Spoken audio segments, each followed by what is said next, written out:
It's not, I can't believe, I mean, I would encourage you. Thank you. I do want to, was it picking up the sound? I know. There's also a sign-in sheet, please put your I know name it's and all. email on it. Yeah, I can hear it. Yeah. It's good. Thank you. You're welcome. We have in this room.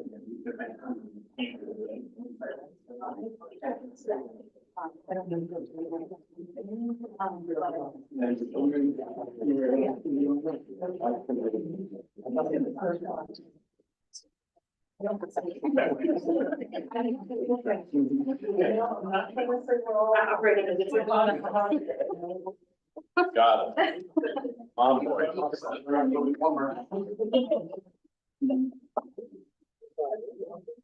Okay.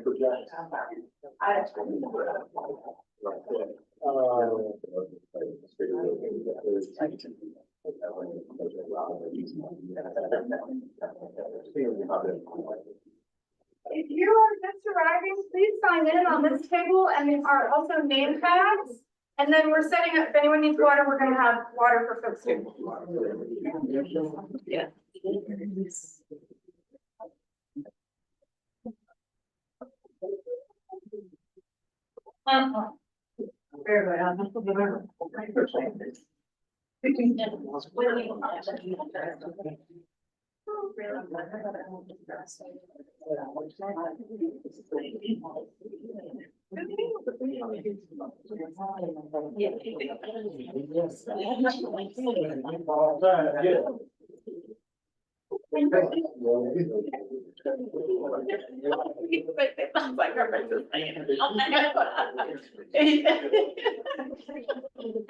I'll be trying to hide. I'm sorry.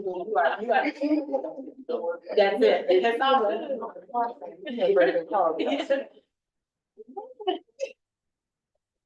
Don't do it. Don't fix your face.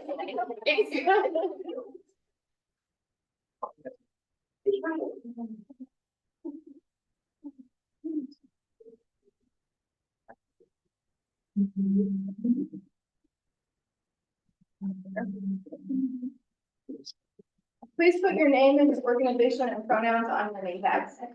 Thank you. Hi. But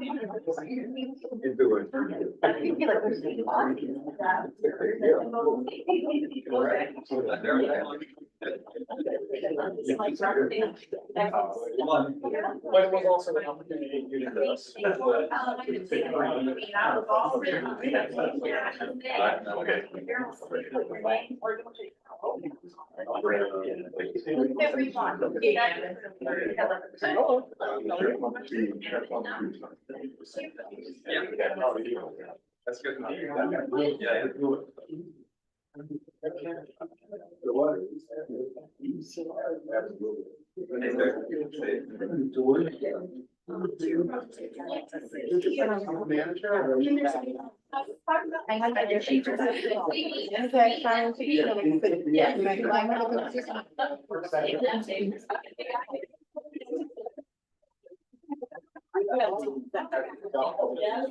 So as many as I can, you know, because Oh, sorry. Well, they just. pretty good.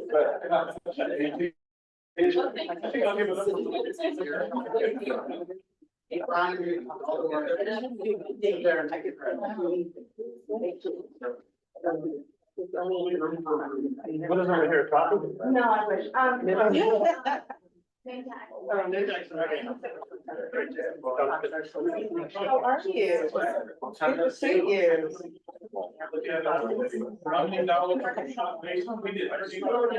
Yours, I listen.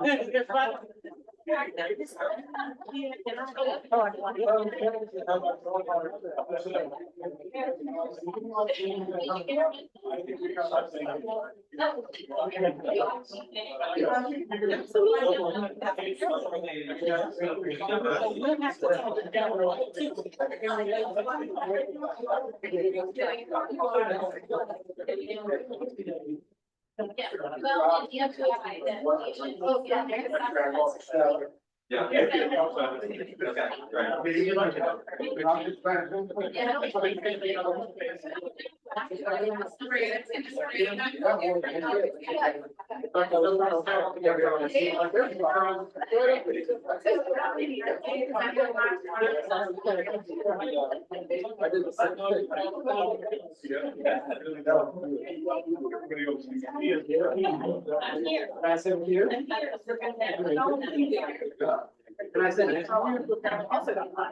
Oh.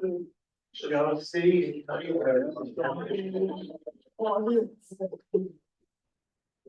Main path and signing sheet are, that's the line. I thought.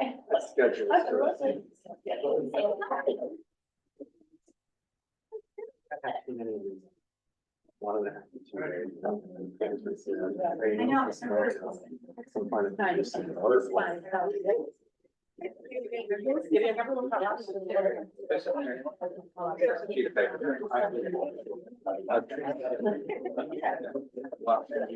I don't want to take too much, but I think this is.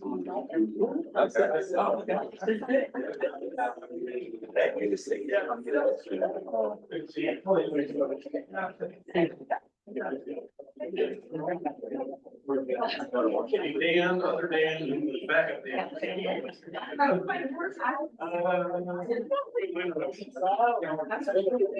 I like you did.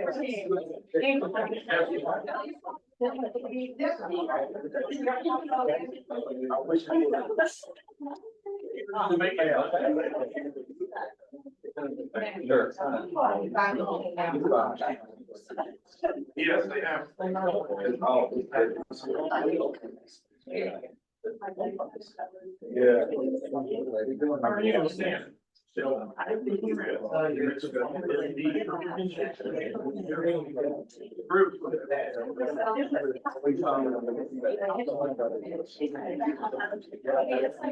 I'm just kind of. How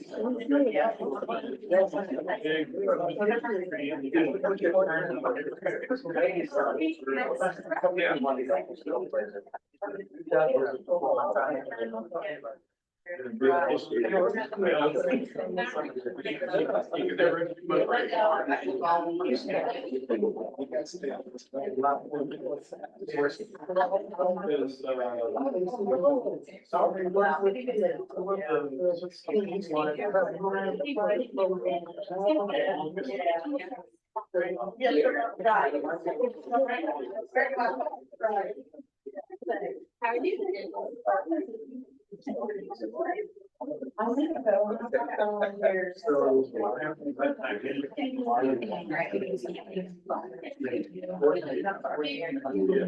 Oh, yeah.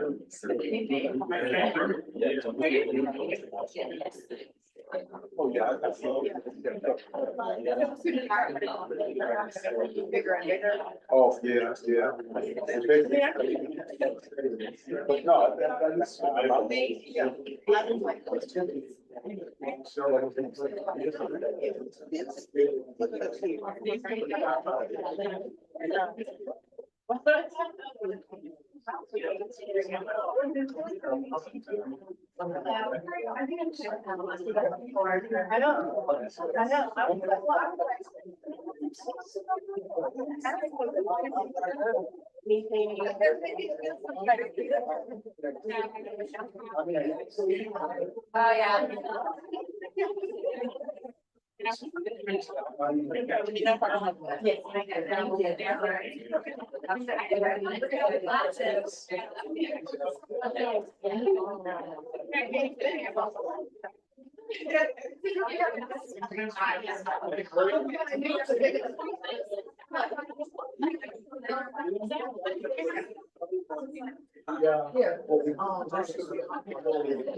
So, I think for some, what you're thinking is for $1 million.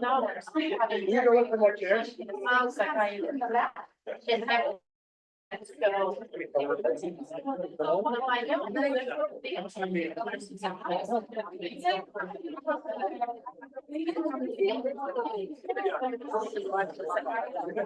Yes.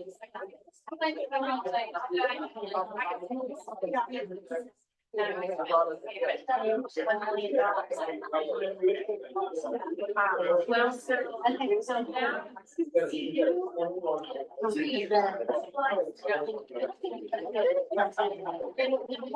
Year and a half. I have to start in January. Well, we.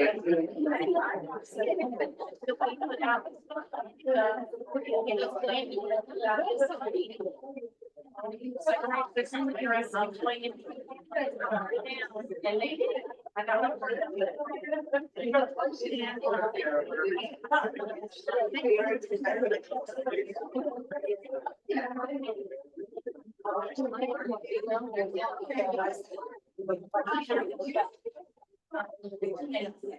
and I think.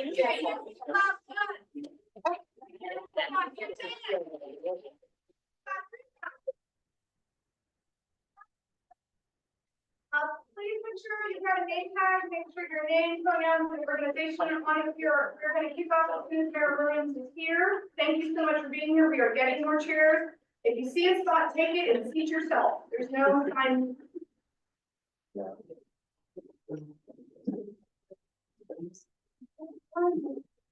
There's also agendas and a sign-in sheet on the table that you got name tags. So if you haven't signed in, please sign in. You're not even.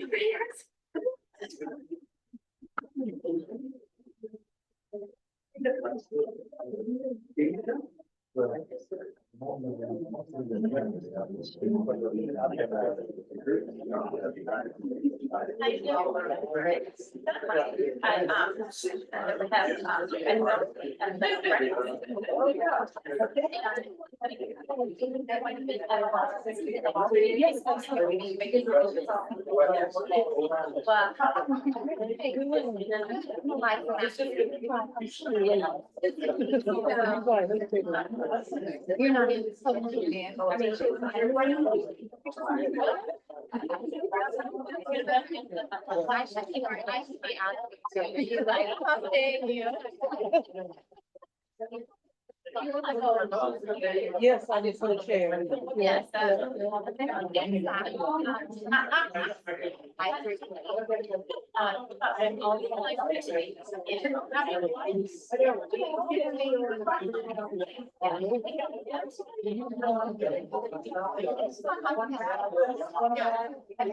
there you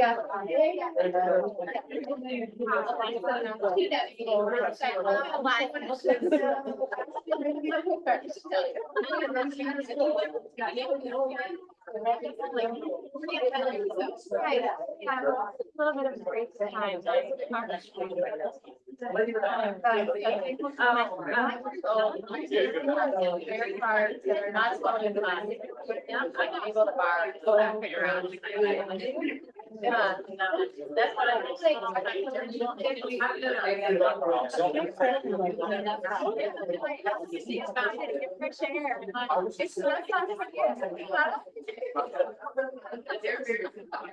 That's the key, is not a home.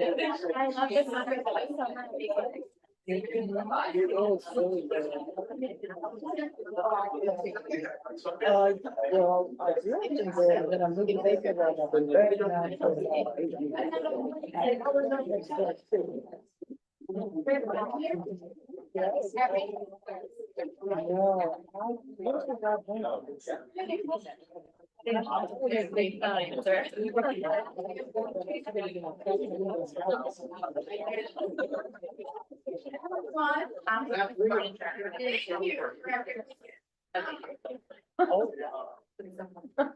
Can y'all hear me? Yeah. Okay, you have an agenda that were on the table. I'm gonna go ahead and kick us off with the chair alums and readings from the county.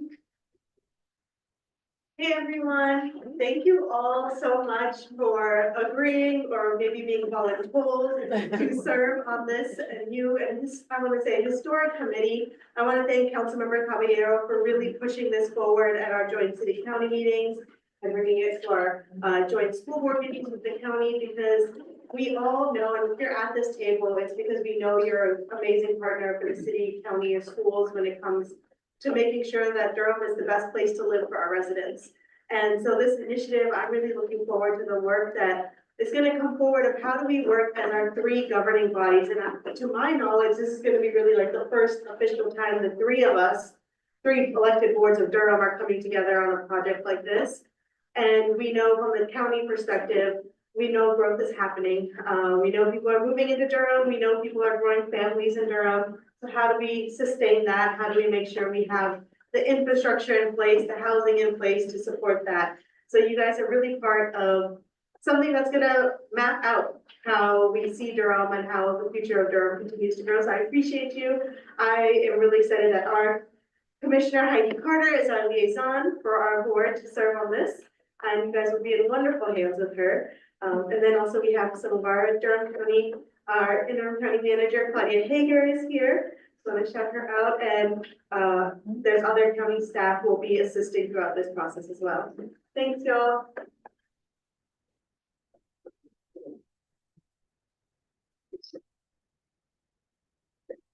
Hi, everybody. I'm Millicent Rogers, Chair of the Durham Public Schools and Government Education. I am so grateful, just like Commissioner Long shared, that each of you is here and a part of what will be the future of housing in Durham.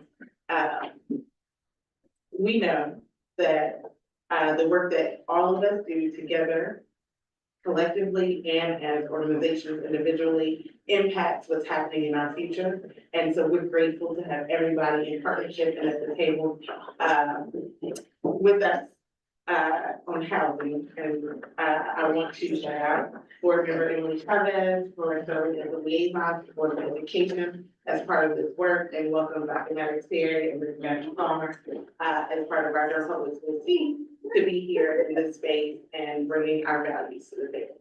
Thank you for being here. And now, Mayor Williams.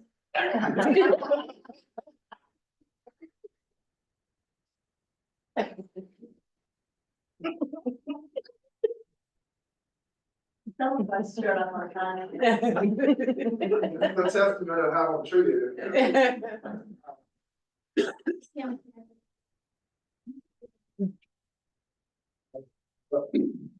Almost. How's everybody doing? Good. Good. 1, 2, 3. All right. So you, first of all, you witnessed how I get bullied by these two. Also, I like to be on time with things because I get called out. But I did just leave a chamber event where we're talking about housing a little bit, and then another event is one with landlords, so it's relevant. But it's great to be here, and I first want to thank Councilmember Caballero for bringing us all together and just being able to really see in real time how policy can be made. I think this came from just a conversation where you just came out and it was like, damn it, we need to do something about housing. And we're gonna just pull everybody together and we're gonna make it happen. And as mayor, it made me feel good, but I was like, okay, I don't have to lead that. So she did it, and she hounded school board and the county and me and said, I need your appointees, I need your appointees. So it was really gonna make it happen, and now look at this room. And if we can't come up with a bright idea around housing and the needs in Durham, I don't know who can. So I look forward to just being here for a few minutes before I have to scoot out. But I am highly engaged because I do think that if we don't have housing stability, then we're going to be unstable on any other issue, not only in the city and the community, but throughout the trajectory of young people's lives, as well as those who are living right now. And we have a potential opportunity to where we can really bring in more resources for housing. So I look forward to being part of this and following your lead, Councilmember. So thank you so much. Thank you.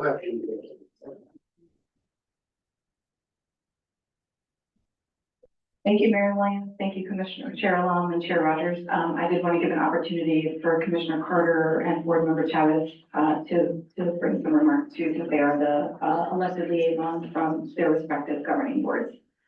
Board Member Chavez, maybe, yeah, thank you.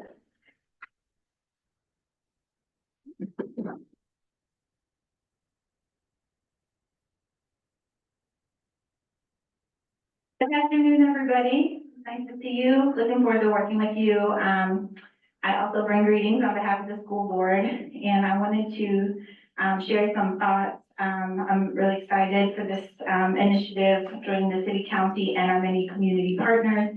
And some of the reasons that we're invested in being a part of this are the many benefits that affordable housing and stable and safe housing have for students and families and staff. We know that affordable housing is a challenge for our teachers and staff, and that it affects teacher turnover, which affects the stability of our students and the consistency of care and support our students receive. We know that housing-related stress has negative impacts on both families and employees. And we just looking at some of the research, which we'll probably be diving into together. Overcrowding has negative impact on academic performance for students, as well as substandard housing has impacts on that can lead to or exacerbate health problems for students, which can increase absenteeism.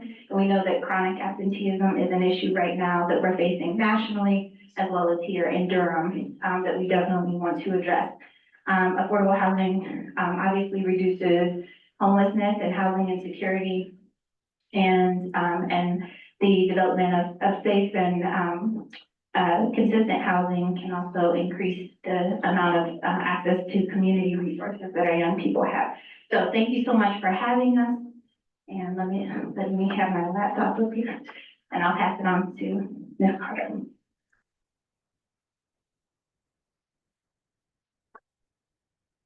Well, hello, everybody. Wow, I just really feel like I'm so happy to have been appointed as the county commissioner to this group. It's quite the assemblage of important people, of impressive people doing really important work for our community.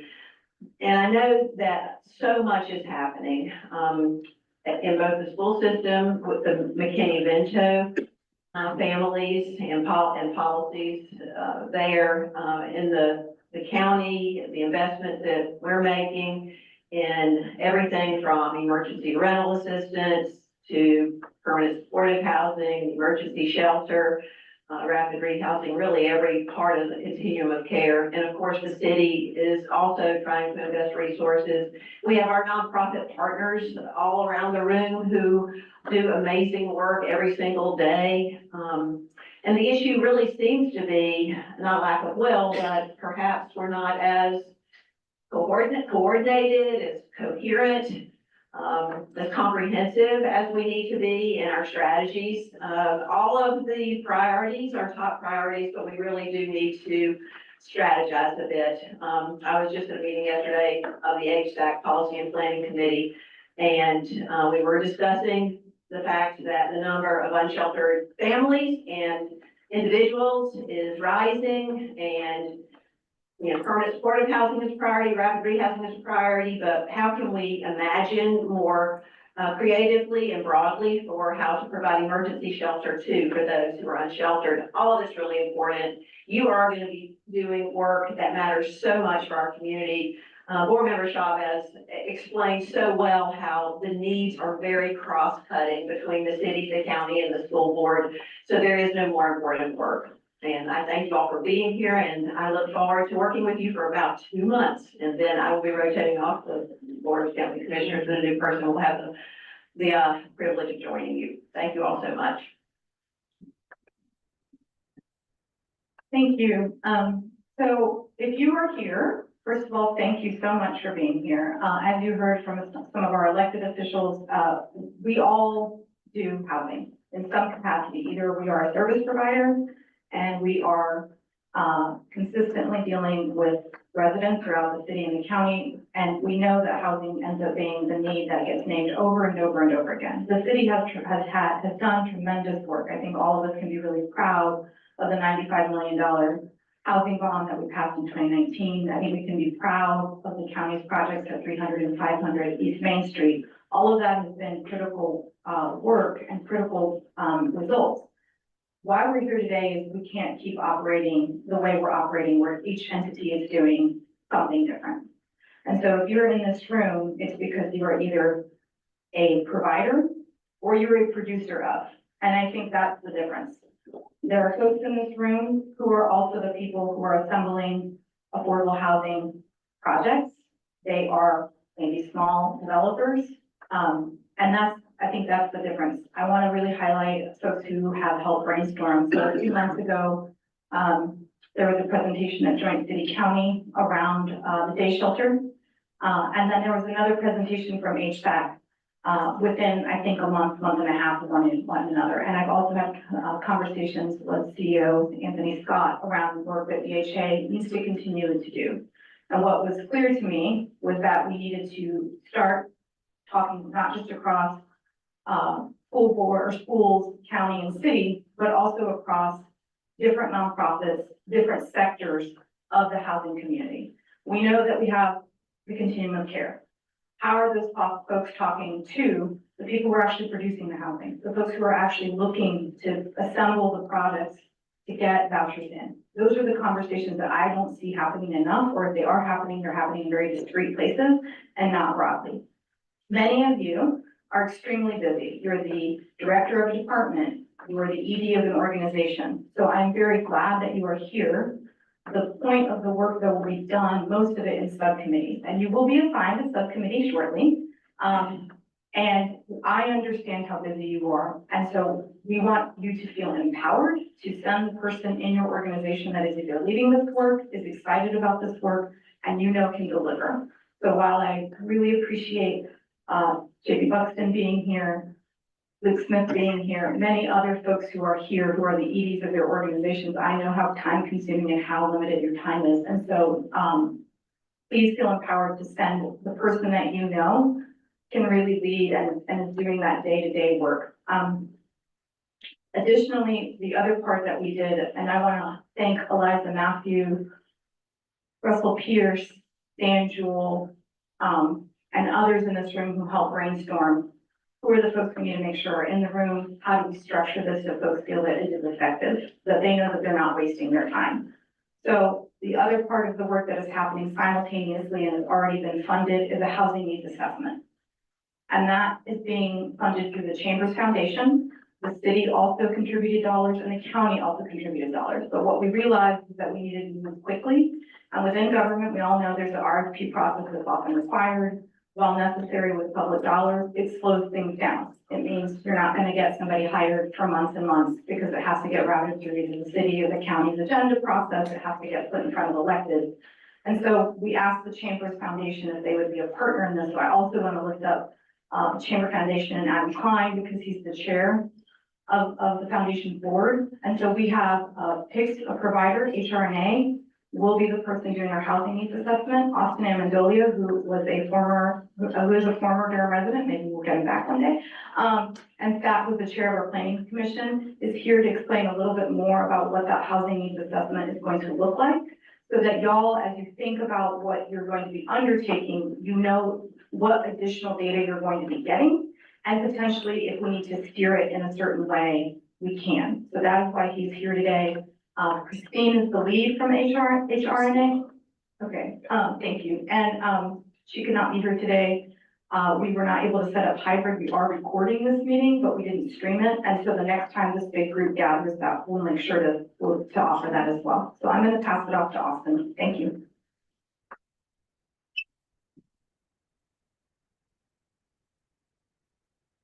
Thank you, Councilmember. As Councilmember Caballero just said, I am a former Durham resident. I'm a Georgia native, but I consider myself a native of the Southeast, so from the state of North Carolina. I now live in Greensboro. So I get to take the train past South Lovely City all the time, to get to our office in Raleigh. Before I introduce HRNA, I do want to just acknowledge and reiterate what has been said. This is actually a really unique meeting. I've worked in a lot of cities across the Southeast and up in the Mid-Atlantic, and there are a lot of places where there's many agencies all trying to solve the same problem, and none of them are talking to each other in this format. And so it is really cool that you all have brought the community college, the public schools, the city and the county all in the same room. That's something that makes Durham special and unique. For those of you that don't know about HRNA or who we are an economic development and real estate advisory firm with a mission of making cities work better for the people who inhabit them. So we do work across a range of topic areas, even though our bread and butter and our founding was primarily in real estate. We do economic development strategies. We have a housing affordability practice. We work on parks and open space plans. We work on transit-oriented development. But we're really focused on implementation and making sure that whatever we do for a city we're working in, it's not just a plan that goes and sits on a shelf. As you all, I'm sure, are familiar with, many plans that sits on shelves.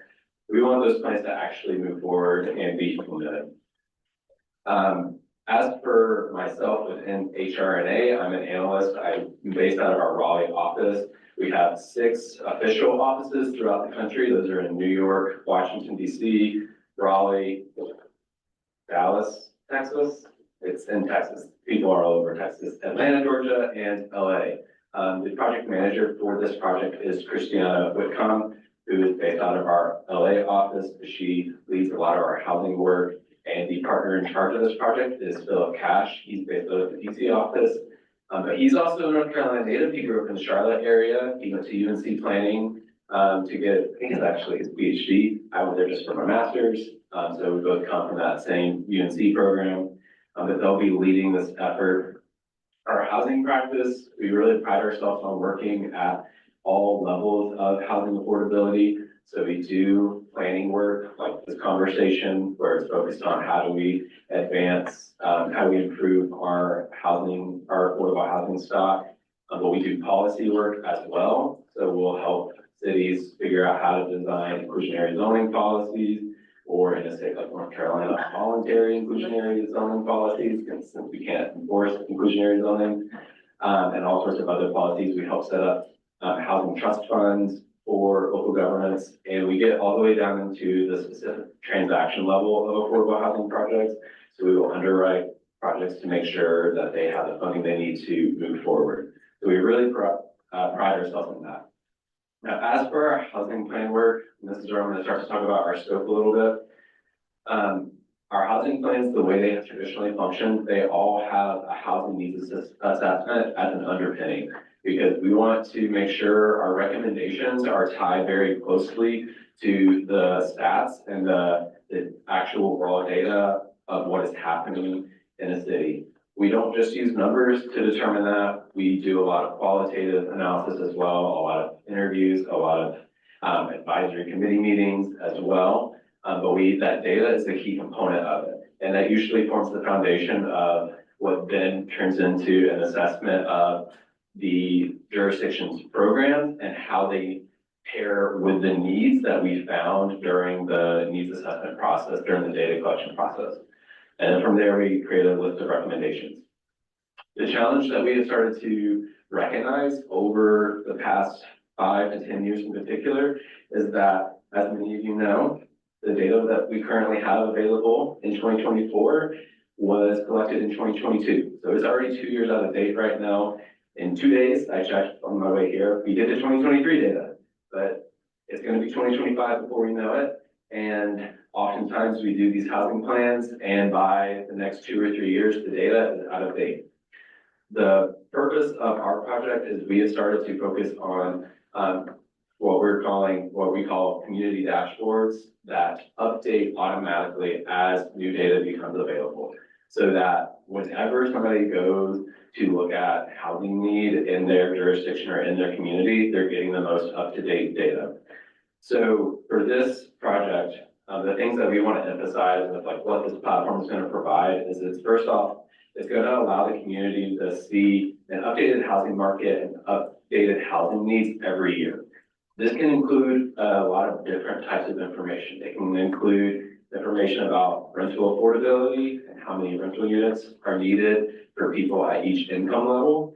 It can speak to home ownership access, and it can speak to housing supply. It can speak to many different things. We can import locally provided data into the dashboard. It's not just nationally available data, so there are ways that we can get creative with that.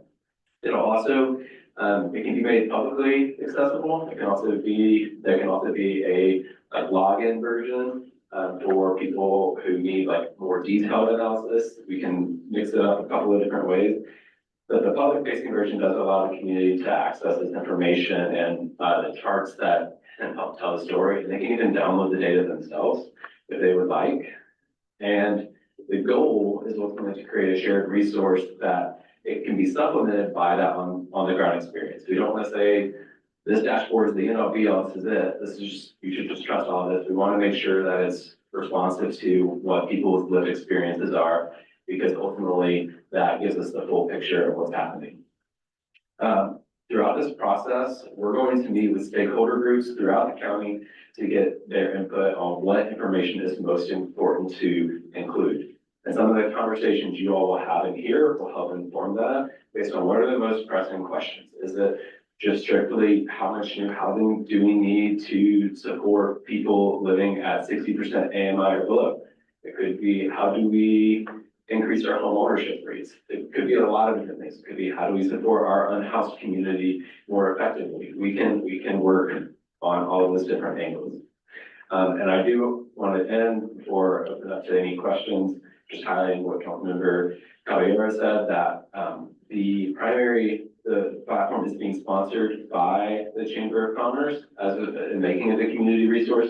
So they are the primary point of contact for this project. So if folks have questions, please direct those to the Chamber of Commerce, and our team will work with them to help respond to those questions as necessary. Did you want to say anything else before we open up for questions? So really quickly, I think that was all really great information. I want to give everyone, that's why we have an opportunity for questions and comments on your agenda. I think the other thing that I want folks to emphasize, or to emphasize to everyone in this room, is that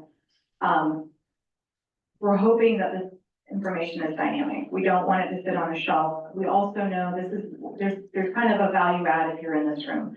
If they're bringing together stakeholder conversations and your team or your subcommittee also wants to do that, it is not beneficial to try and get folks like two separate groups. That's where it becomes critical. It could be that HRNA could use your support in making sure that there's certain kinds of community members that we need a focus group with. I'm going to name it. We do not know in many cases what's happening with our immigrant and refugee communities and housing. We don't have enough language access to some of these communities. We don't have enough community support, but we know that they're really struggling with housing. And so if you are interested, because we're somebody who's seeing more Latino unhoused families living in cars, which we know is happening, and you want to ensure that we get that information from them. What are their housing instabilities? That is why partners like us are in the room, right?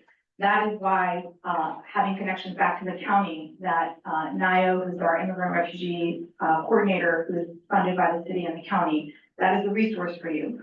So when you have those kinds of questions as your subcommittee, and we're going to talk a little bit about subcommittee like structures, we are going to help you. When I say we, mostly me, are going to help you find that resource that you need. Do not feel limited because you don't have that relationship or that connection back. Part of the reason your subcommittee is going to be structured in the way it is so that there are going to be folks that you can have conversations with there, again, to connect you back to the spaces that you may not have access to today. So I'm just providing that as an example of how we really want folks to think. I want Austin, because I know he is a busy human being, to answer any questions around the housing needs assessment that you all may have. And then I want to talk a little bit about our subcommittee structure and how we're going to use the rest of our time and kind of how the arc of the work, because this is basically a task force. We are not here forever.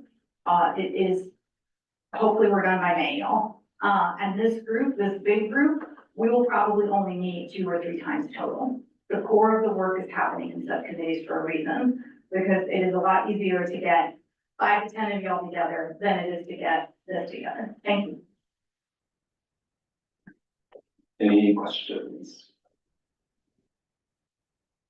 Joe? Yeah. I'm sorry, hi. I'm Cynthia Williams. I'm with the Coalition for Affordable Housing and Transit. One of the things that we have become very aware of is that there are a lot of groups doing assessments. And their assessments are focused in very specific areas, but there's always an element of housing as part of the question. So will what your assessment is doing, will that somehow be connected to, I know of at least 5 other assessments that are going on right now that are related to housing? Yeah, so I'm not familiar with those 5 assessments. My best answer for that is we can coordinate with those, we can build on top of those and make sure we're aware of the various efforts going on so that we're A, being careful to not duplicate efforts, and but B, making sure we don't burn people out on assessments and stakeholder engagement. You know, that happens a lot. People get multiple planning efforts and they get engaged about the same things over and over again. So we want to be very mindful of that. What I will say is, to the extent that those assessments are focused on specific neighborhoods, the dashboard can be designed in a way that it helps pick out trends in specific neighborhoods. Kind of depends on the data. There's some data that we can get granular and get into a neighborhood scale. There's some data that is only available on the county level. So there will be a little bit of mixing and matching based on the conversations we have and what is most important to understand at a neighborhood scale. But we don't want to duplicate efforts. We want to make sure that we're aware of what's already out there so that we're enhancing what's happening. And to the extent that there's like existing dashboards, it is possible for us to integrate with those. So it just kind of depends and we'll figure it out throughout the process. But we're not going to just come in and say, oh, we're the ones doing the assessment. Like we're the only ones that matter. We want to make sure we're aware of those other ones as well. Sarah D'Amato with Legal Aid Eviction Diversion. I was curious, and I think Councilmember Caballero referenced this or alluded to this, but I'm curious as to this housing needs assessment, how the community's needs as it relates to evictions and that whole process and where you're going to go about getting that data. But it sounds like it also might be information that the subcommittees could provide as well, but I'm just curious if you could give a basic overview of how you're going to generate that data into this housing needs assessment. Yes, so that is a very good question, and it is one that our project team will explore. I do not know the answer to that off the top of my head of exactly where we will find it. My recollection and understanding is that many jurisdictions treat evictions data differently. It's based on the county you're in or the state you're in. I'm not aware off the top of my head of a national database of eviction. But we are able to incorporate local data into the dashboard. So to the extent that the city and or the county or a local organization is already tracking evictions in the county, we can incorporate that. It requires some tech programming stuff that I'm not the person for, but we have the ability to do that. I can use my teacher voice. Sure. Thank you. Kevin Telenak, Durham can. My question is around collecting, so as we're considering the housing needs, will it be made available to understand land access? So we know we need housing. Where's available land properties, space that we can start envisioning where housing needs for specific services or communities can begin to be developed, or start imagining that? Because there's many organizations that are looking at how do we build or provide housing, but we don't know all the information about where there's space, whether in the county, city, out, and will that be included as well?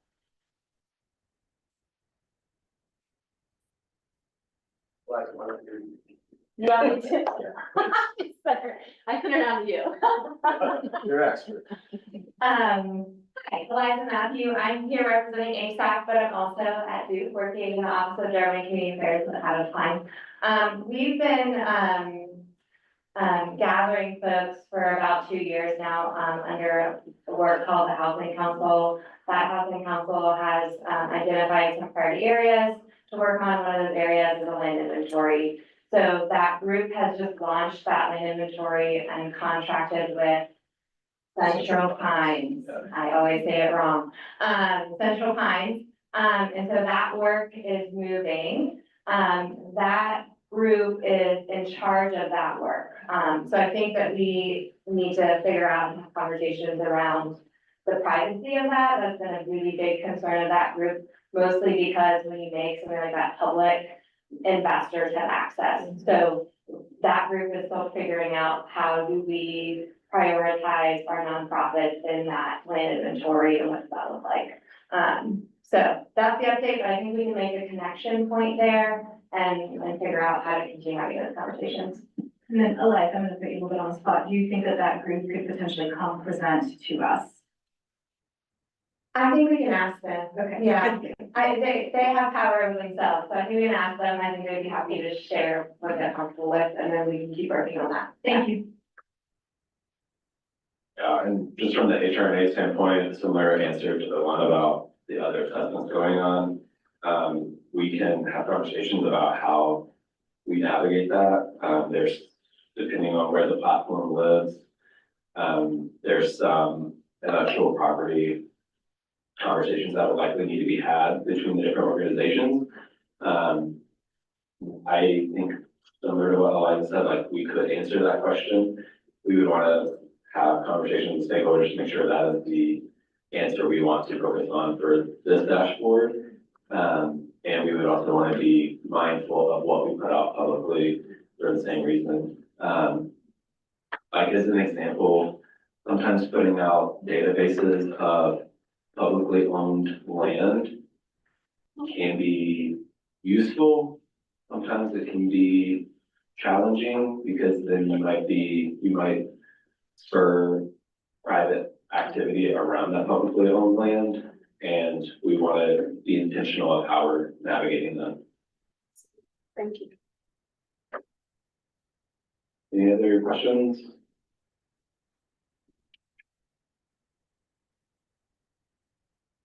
I was just wondering if there were some written materials with the scope of this assessment that we can receive. That is a question I'll have to ask the chamber.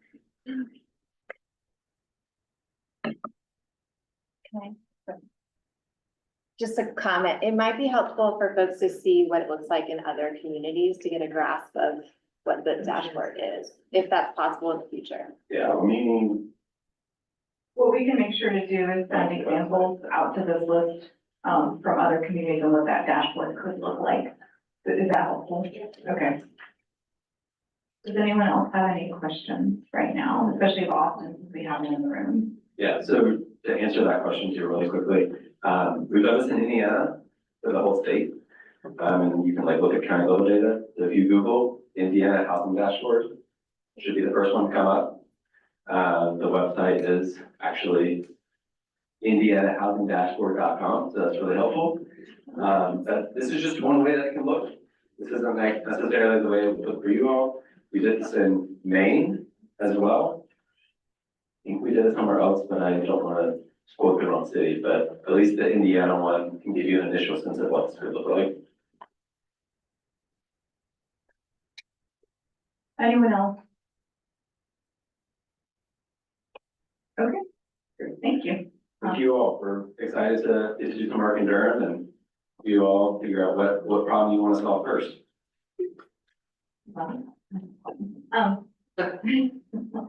I think what we're gonna do now, I'm gonna give an opportunity to, I'm gonna be sharing how we're thinking about the subcommittees first, so that folks can kind of hear. If you're unclear, if your name wasn't called, really like a teacher, just come to me after, and I will make sure you are in the small group you're supposed to be in. So we have targeted kind of what the conversations that have happened to date have been really a conversation on discrete AMI groups. So if you are in a subcommittee, it's really thinking about what is the AMI group that you are either providing housing for or serving. And so I think the reason some folks are in here, and this is how broad this is going to get. So if you're in a 30% AMI group, there's subcommittees within that. That is gonna be a kind of separate conversation than what we believe CPS is gonna probably be interested, Durham Tech is gonna be interested. We are imagining those conversations are really gonna be about workforce housing, and that is a different AMI level than 30% AMI for the most part, sometimes not, but for the most part. And so that is how we have thought across all of it, because it's here, and this is why planning is here, and this is also why, the Director Young and Egan are here for a reason. We are also in the middle of our UDO rewrite, and we are doing some incredible work around transit. We all know that land use and how we connect folks to jobs and other community assets are critically important. We cannot have a conversation around housing without land use and transit also in the room, which is why they're here, and they're gonna ensure that there are staff people assigned, and they are also a resource. So as you all are thinking about questions or whatnot, they're a resource for you as well. And that's why they're in the room, and I really want to thank them for being here, because again, folks are super busy. So across all of it is land use thinking at all AMI levels, because that impacts all AMI levels. What you can do and where you can build it and how you can build it is going to affect you at 30%, and it's going to affect your workforce housing plan. And it might affect it differently, which is why that's its own standalone subcommittee. So I'm gonna call out folks, if you are a staff person, I'm looking at some of our deputy county, and I don't know if you're assistant or deputy, I'm so sorry, assistant or deputy city or county managers, feel free to stay if you would like. I'm so appreciative that you're here. Feel free to join a subcommittee if you would like, but that was not our intention. And so if you are kind of here in that capacity, feel free to stay, feel free to go about whatever else you have going on this afternoon. I want to give everyone a chance to meet in their subcommittee. That is where introductions are going to happen. I hope you realize we've not done introductions, because that would be most of our meeting.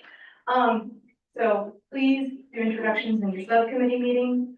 Talk about the charge you've been given, which was in your welcoming letter. I'm going to read basically succinctly what are the things you're going to be working on and what the kind of goal is here. But first, I just want to name the subcommittee. I'm just going to call you out. And then again, if you maybe were sent by your organization and you're not sure where to go, let's have a conversation about it. For Ketty and Cynthia, I think I talked to you all. I talked to Ketty. So just come see me, because I have an idea, because y'all are here with your advocate hats, and I want to make sure we can utilize you as effectively as possible.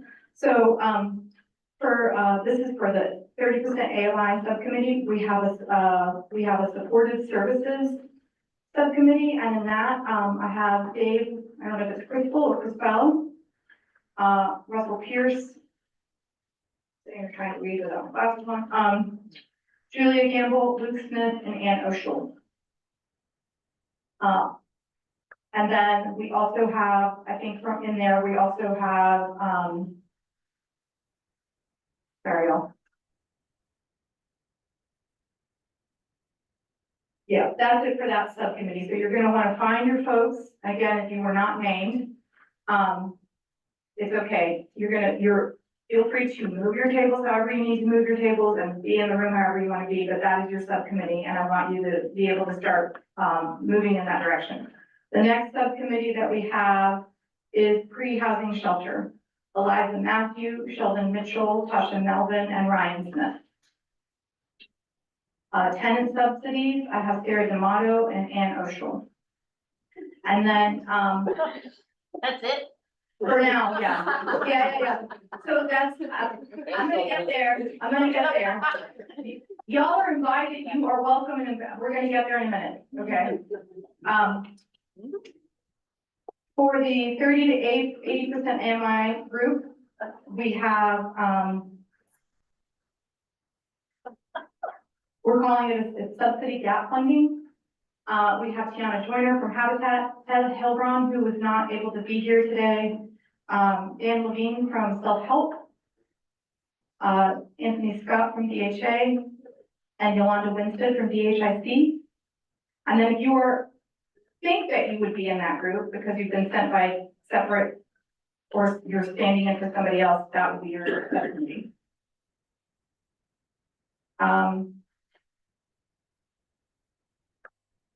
If you are in the last subcommittee is land use and housing stock.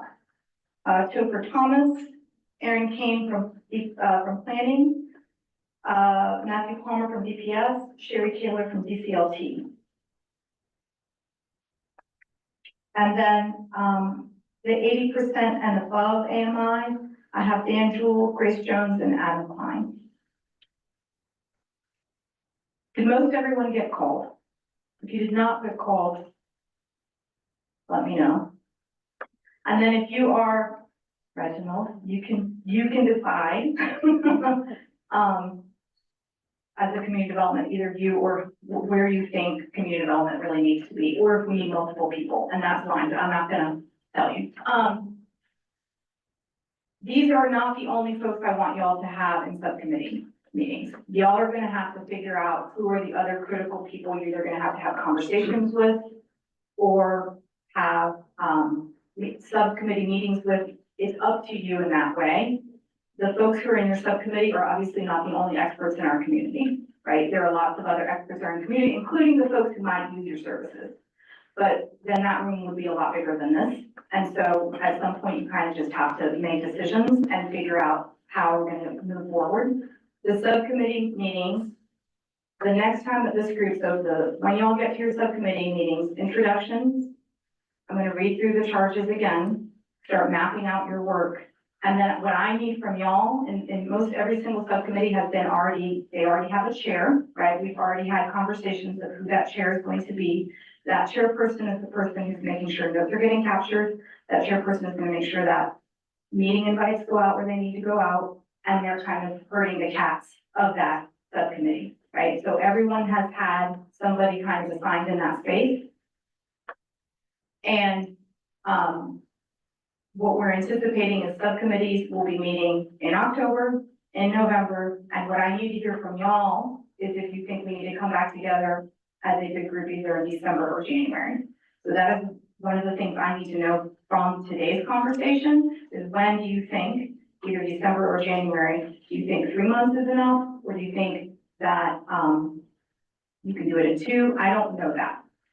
So I'm gonna read again what the priorities are for your subgroup and kind of what you'd be doing the next time we come together as a big group.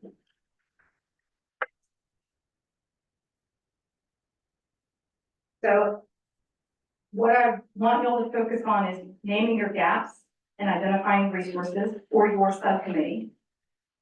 You're also identifying existing and future assets. So if it's not something that's there, but you know it's gonna happen, that is another part of what the work you're doing. And then finally, identifying process friction points. Where are the pain points in the system that you're in?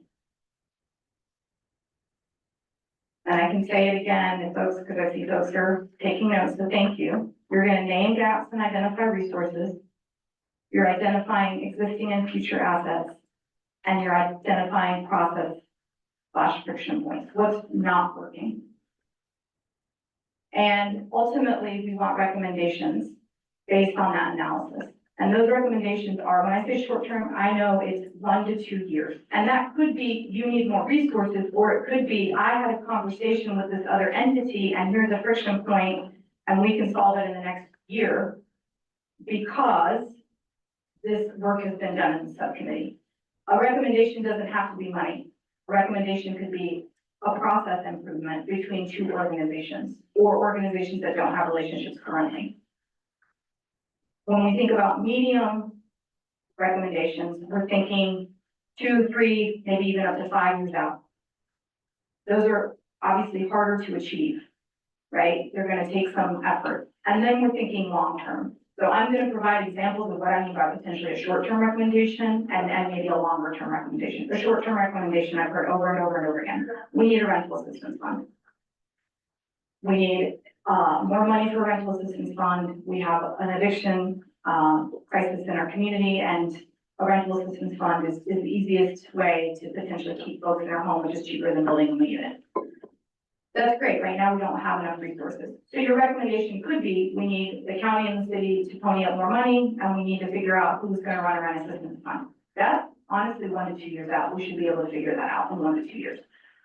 Something else I've heard over the years, we need a housing trust. A housing trust, that involves a lot more research. That is a much bigger project. And that, isn't gonna get solved in 1 to 2 years. That doesn't mean it shouldn't be one of your recommendations. So I'm just providing that example. Another, maybe in my mind, another, medium-term recommendation. We also know we probably need another housing bond, right? That is the recommendation. Again, what are the resources that you know are going to be needed for that? And where is the ownership of that? And it could be a recommendation that you and another organization figure out, and it doesn't take more resources because it was a process issue and not a resource issue. Does anyone have any questions? I'm gonna pause about how I'm explaining what we're anticipating this work to look like. Does everyone feel comfortable with the charge they've been given? Yes, Elaine. I just have a comment. Yes. I potentially have 1 to 2 grad students of policy who have a master's thesis project, and that might connect to supporting chairs and some of the work that y'all are bringing together. So if that's of interest, they have to know soon. I haven't met with them yet, but I could pull people in to figure out if that's a match that is helpful with capacity. So 1 to 2 people potentially to add. If you're interested, let me know. Yeah, if you're also questioning like, what are the resources that you are being given, very limited, right? But there are, if you have research questions, that is the question that I can help answer because I know Eliza has access to interns. There's other folks in this room who might have access to interns who want to do a research project. So let's say you're in a subcommittee and you want to know more housing trust. What do they look like? What have other communities done? Does HRNA have research that you're interested in? Maybe. Right, so that's a question. Please feel free and empowered to ask those kinds of questions. We will be meeting back in this space in a few months. That's where the next, because this is the only, there's no room in City Hall that has a room that's this big.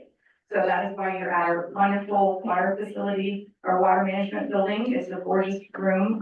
There's really great city water up here. So I know some folks have gotten routed to like the delivery entrance, so I apologize for that, but now you know where we're gonna be next time. And if you also need support on, well, we need a meeting space, right? Please reach out, we can help you figure that out, right? This is what I'm doing for the next long time of my life.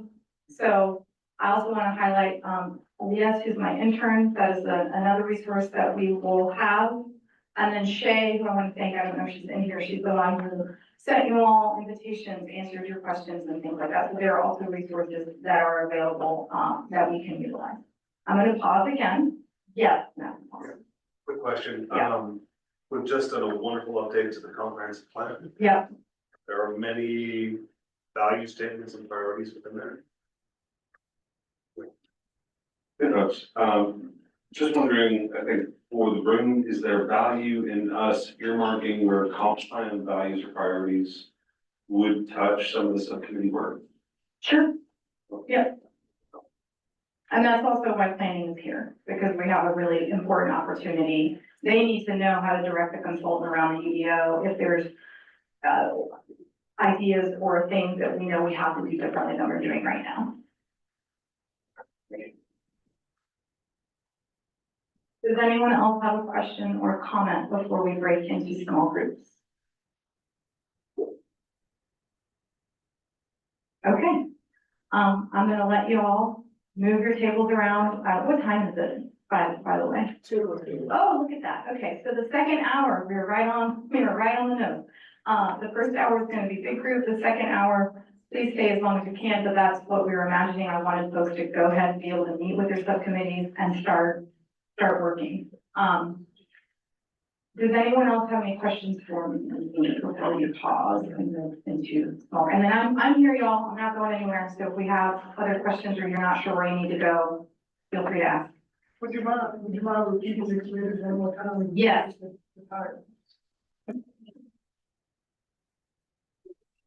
So in the 30% kind of AMI bucket, yeah.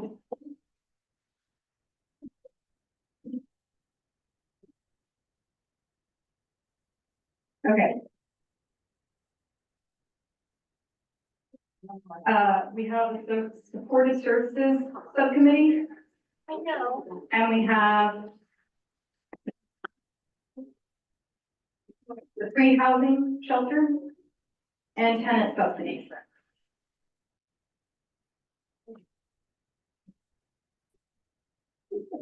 At the 30 to 80% AMI, we have,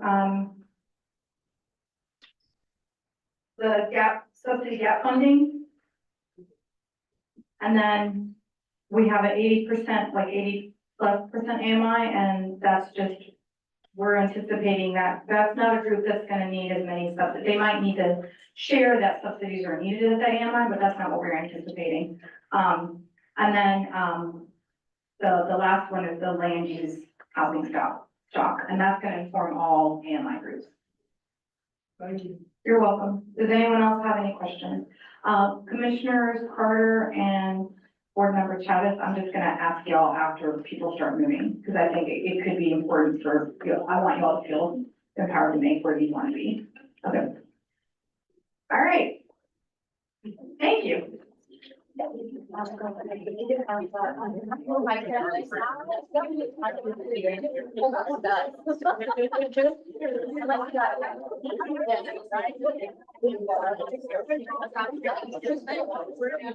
Okay.